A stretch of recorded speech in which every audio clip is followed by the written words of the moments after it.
கர்த்தருடைய பரிசு நாமத்துக்கு மகிமை உண்டாவதாக. இன்றைக்கி கூட என்னாகமம் 4ஆம் அதிகாரத்தை வந்து பார்க்க போகிறோம். இந்த அதிகாரத்தில் என்ன சொல்லியிருப்பாங்கன்னு பார்த்தீங்கன்னா, லேவியர் கோத்திரத்தோட சேவையோட விவரங்களை வந்து இது வந்து சொல்லுது.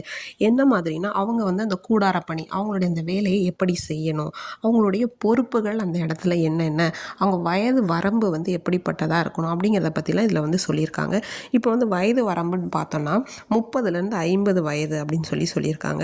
இந்த 30லேருந்து 50 வயது அப்படிங்கும்போது எதை காட்டுது அப்படின்னா, ஒரு முதிர்ச்சி, ஒரு ஸ்ட்ரென்த், ஒரு வலிமை, அப்புறம் ஒரு அனுபவம், அதாவது ஒரு மெச்சூரிட்டியாக இப்போ ஒரு சில காரியங்களை எப்படி நம்ம கையாண்டா இந்த ஒரு பிரச்சனைக்கோ இல்லை இந்த வேலைக்கோ ஒரு முடிவு கிடைக்கும், இல்லை இந்த வேலையுடைய ஃபினிஷிங், இந்த வேலையுடைய முடியக்கூடிய பணி வந்து எப்படி வெளிப்படும் அப்படிங்கிறத அவங்க யோசித்து செய்வாங்க. அப்படிங்கிறதுக்காக தான் இந்த 30லேருந்து 50 வயது அப்படிங்கிறத செலக்ட் பண்ணியிருப்பாங்கன்னு சொல்லி நான் நினைக்கிறேன். அடுத்து வந்து இந்த ஒவ்வொரு கோத்திரத்தாருடைய பணி, அந்த 3 பெரிய குடும்பங்கள் சொல்லி நம்ம வந்து பார்த்தோம் இல்லையா, அதாவது கோகாத்தியர்கள், கெர்சோனியர்கள், அடுத்ததான் வந்து மெராரியர்கள், அவங்களுடைய பணிகள் என்னென்ன அப்படின்னு. இப்போ இந்த கோகாத்தியர்கள் அவங்களுடைய பணி எப்படி என்னென்னா, மிக பரிசுத்தமான பொருட்களை சுமப்பவர்கள்.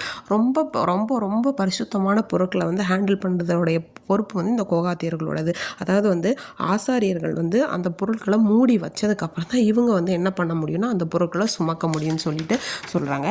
அடுத்து வந்து கெர்சோனியர்களோட பணி அப்படின்னு சொல்லி பார்த்தோன்னா, கூடாரத்தோட திரை, அதுக்கப்புறம் வந்து கதவு, கயிறு, அப்படி அந்த மூடு படலம், அதை எல்லாத்தையும் சுமக்கிறவங்க தான் இந்த கெர்சோனியர்கள். இவங்க வந்து எப்படின்னா வெளிப்புற பணிகள், அந்த பாதுகாப்பு, அதுக்கு ரிலேட்டடான எல்லா காரியங்களும் இவங்க பார்த்துக்கொள்வது இவங்களுடைய வேலையாக இருந்தது. அடுத்து மெராரியர்களோட பணி, இவங்க என்ன பண்ணுவாங்கன்னா, இந்த கூடாரத்தில் இருக்கிற ஒரு பாரமான பொருட்கள், ரொம்ப ஹெவி வெயிட் அந்த மாதிரி இருக்கிறது எல்லாம் சுமக்கக்கூடியவர்களாக இவங்க வந்து இருந்திருக்காங்க. இவங்க வந்து என்னென்னா கடின உழைப்பு, அதுக்கப்புறம் பேஸ்மெண்ட், அடித்தளம், அதோடைய தொடர்பான எல்லா பணிகளையும் பார்த்துக்கிட்டவங்க வந்து பார்த்தோன்னா இந்த மெராரியர்கள் சொல்லிட்டு.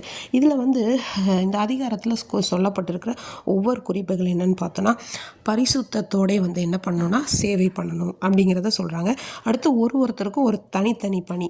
அடுத்து தேவனுடைய சேவையில் எப்படிப்பட்ட வளர்ச்சி வந்து அதுக்கு பங்களிக்குது அப்படிங்கிறத வந்து சொல்லியிருக்காங்க.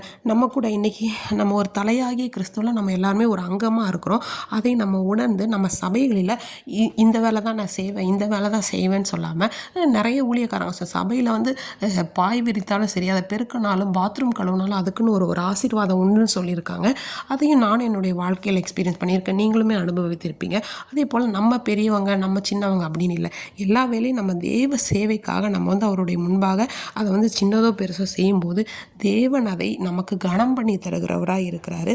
அதே மாதிரி தேவ ராஜ்யத்தில் வந்து சிறுசு பெருசு அப்படின்னு எதுவுமே இல்லை. தேவ சேவையில் நம்ம பொறுமையோடு செய்யும்போது தேவன் நம்மை ஆசீர்வதிப்பார்.